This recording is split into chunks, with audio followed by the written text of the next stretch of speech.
ভারত এবং বাংলাদেশের বিষাক্ত সাপের মধ্যে রাসেল ভাইপার সবার উপরে। ইদানিংকালে রাসেল ভাইপারের প্রচুর উৎপাত বেড়েছে এবং উপকূলবর্তী অঞ্চলে প্রায়শই এই বিষাক্ত সাপের কামড়ে মানুষ মারা যাচ্ছে। রাসেল ভাইপার ভাইপার পরিবারের একটি বিষাক্ত সাপ, যা ভারতীয় উপমহাদেশের স্থানীয়। রাসেল ভাইপার বিশেষভাবে বিপজ্জনক কারণ এটি পালিয়ে যাওয়ার পরিবর্তে লুকিয়ে থাকে। এটি ভারতীয় উপমহাদেশ জুড়ে ভারত, শ্রীলঙ্কা, বাংলাদেশ, নেপাল এবং পাকিস্তানে পাওয়া যায়। এটি উপকূল অঞ্চল, খোলা তৃণভূমি এবং কৃষি জমিতে দেখা যায়। তারা প্রাথমিকভাবে ইঁদুর খেতে পছন্দ করে, যার কারণে শিকারের সন্ধানে গ্রাম অঞ্চল এবং শহর এলাকার বসতিতেও এদের দেখতে পাওয়া যায়।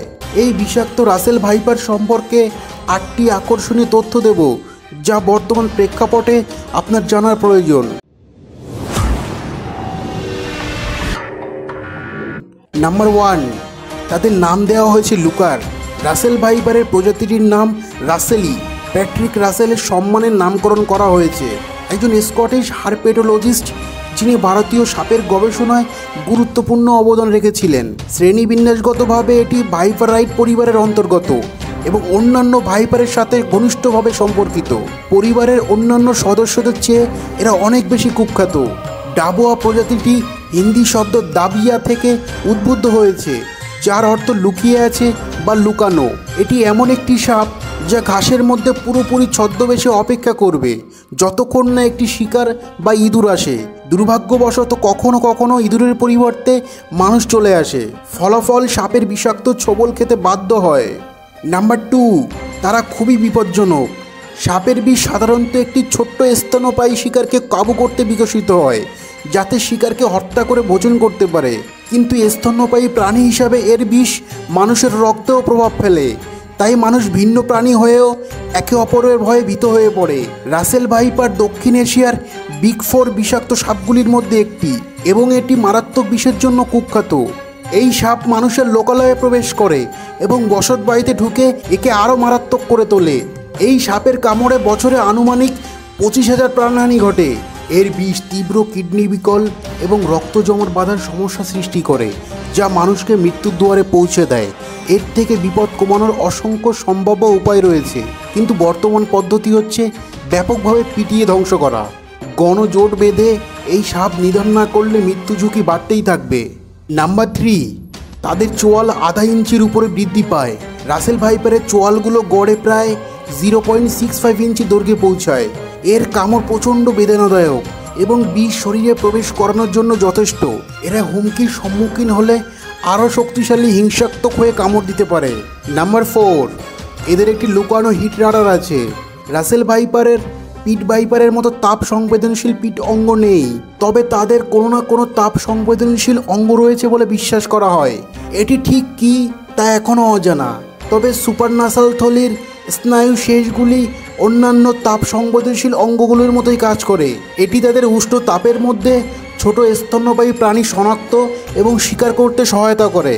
নাম্বার 5, তারা রোগের বিস্তার কমাতে সাহায্য করে। সাপ বিভিন্ন ছোট স্তন্যপায়ী প্রাণীর জনসংখ্যা নিয়ন্ত্রণে একটি গুরুত্বপূর্ণ ভূমিকা পালন করে। রাসেল ভাইপারের ক্ষেত্রে প্রধানত ইঁদুরের সংখ্যা নিয়ন্ত্রণ করে। তারা একটি ভারসাম্যপূর্ণ বাস্তুতন্ত্র বজায় রাখতে সাহায্য করে এবং ইঁদুর বহন করে এমন রোগগুলিও নিয়ন্ত্রণে সাহায্য করে, যেমন লেপ্টোস্পাইরোসিস বা হান্টা ভাইরাস। নাম্বার 6, তাদের বিষের অন্যান্য ক্লিনিক্যাল ব্যবহার রয়েছে। অ্যান্টিভেনম চিকিৎসার জন্য এই বিষ সংগ্রহ করার প্রয়োজন সবার উপরে।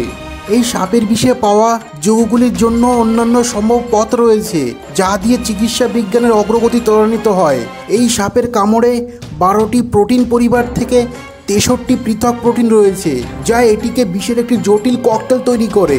এটি সাপের কামড়ের জন্য কার্যকর চিকিৎসা তৈরি করার মূল চাবিকাঠি। নাম্বার 7, তারা আকর্ষণীয়। রাসেল ভাইপার যতই ভয়ঙ্কর হোক না কেন, দেখতে কতটা আকর্ষণীয় তা অস্বীকার করার কিচ্ছু নেই। দীর্ঘায়িত লাল বাদামি চোখের দাগগুলি মরিচের দেহের মাটির টোনগুলিকে বিভক্ত করে এবং এটি সম্পূর্ণরূপে ঘাসে অদৃশ্য হয়ে যায়। Number 8, Russell viper প্রজননকারী।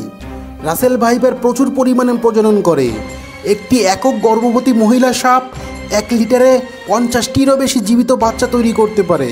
যেখানে প্রচুর খাবার রয়েছে সেখানে এই সাপের বংশবিস্তার অধিক। রাসেল ভাইপার 5 ফুট দৈর্ঘ্য পর্যন্ত হয়ে থাকে এবং 15 বছর পর্যন্ত জীবিত থাকতে পারে। এই সাপ কয়েক বছর আগেও কমে গিয়েছিল, কিন্তু বর্তমান সময়ে এই সাপের সংখ্যা অত্যাধিক হারে বৃদ্ধি পেয়েছে, যা কৃষক উপকূলবর্তী মানুষের জন্য হুমকি। তাদের দৈহিক অবস্থা দুর্বল মনে হলো তারা প্রচণ্ড আক্রমণাত্মক এবং হিংস্র। বিশ্বাস না হলে সাপের লেজে পা দিয়ে দেখেন। আরে না, মজা করলাম। যতটা সম্ভব এই সাপ থেকে দূরে থাকুন। আপনার বাড়ির আশপাশ ঝোপঝাড় পরিষ্কার রাখুন, বাড়ি ইঁদুর মুক্ত রাখুন। তারপরেও এই সাপের সাথে হঠাৎ শুভদৃষ্টি হলে লাঠি দিয়ে পেটানো শুরু করুন, না হলে বলা যায় না, আপনি হয়ে যেতে পারেন এক ছোবলে ছবি। এই রাসেল ভাইপার থেকে সতর্ক থাকুন, নিরাপদ থাকুন, আর বন্ধুদের শেয়ার করে তাকে একটু জানার সুযোগ করে দিন। আলবিদা।